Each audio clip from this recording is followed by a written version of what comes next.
सांसद चंद्रशेखर आजाद ने डॉक्टर मोहम्मद फाजिल से की मुलाकात। क्या रोहिलखंड की राजनीति के बदलेंगे समीकरण? बरेली से मुस्तकीम मंसूरी की रिपोर्ट।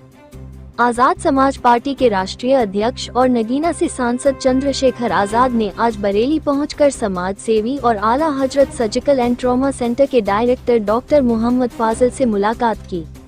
करीब 45 मिनट तक बंद कमरे में चली इस मुलाकात ने राजनीतिक गलियारों में अटकलों का तूफान खड़ा कर दिया है। बताया जा रहा है कि मुलाकात बेहद गंभीर और गोपनीय माहौल में हुई, जिसमें आने वाले विधानसभा चुनाव और राजनीतिक समीकरणों पर गहन चर्चा हुई। राजनीतिक विश्लेषकों का मानना है कि यह सिर्फ औपचारिक मुलाकात नहीं थी, बल्कि इसके पीछे आने वाले 2027 के विधानसभा चुनाव की रणनीति छुपी हुई है। डॉक्टर मोहम्मद फाजिल कोई आम शख्सियत नहीं है। वो लंबे समय से समाज सेवा, शिक्षा और स्वास्थ्य के क्षेत्र में काम कर रहे हैं और खासतौर पर मंसूरी समाज को संगठित करने में उनकी बड़ी भूमिका मानी जाती है। 2017 और 2022 के विधानसभा चुनाव में उन्होंने बिथरी चैनपुर विधानसभा सीट से सपा के टिकट पर चुनाव लड़ने की इच्छा जताई थी, लेकिन पार्टी के अंदरूनी खींचतान और पुराने नेताओं की राजनीति ने उनके रास्ते में रोड़े अटका दिए। लेकिन चुनाव के बाद डॉक्टर फाजिल पीछे नहीं हटे, बल्कि उन्होंने बरेली मंडल के 25 विधानसभा क्षेत्रों का दौरा कर संगठन और समाज को मजबूत करना शुरू कर दिया। उनकी साफ छवि, बढ़ती सक्रियता और जनसेवा के कार्यों ने उन्हें जनता के बीच लोकप्रिय बना दिया है।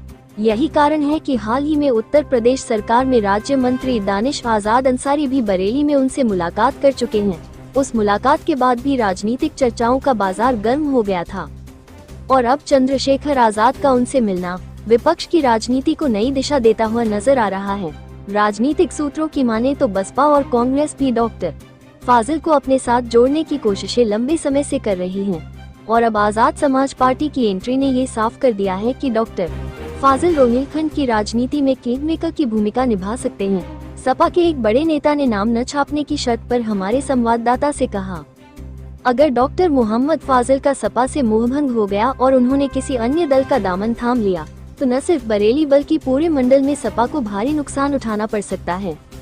दरअसल डॉक्टर फाजिल का प्रभाव केवल मंसूरी समाज तक ही सीमित नहीं है, बल्कि उनकी पकड़ हर तबके में मजबूत होती जा रही है।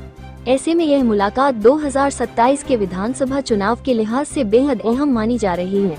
क्या चंद्रशेखर आजाद और डॉक्टर फाजिल की ये मुलाकात आने वाले चुनावी गठजोड़ की भूमिका है? क्या रोहिलखंड की राजनीति में नया मोर्चा बनने जा रहा है? और सबसे अहम, क्या डॉक्टर फाजिल का सपा से मोहभंग होना अखिलेश यादव के लिए बरेली मंडल में सियासी झटका साबित होगा?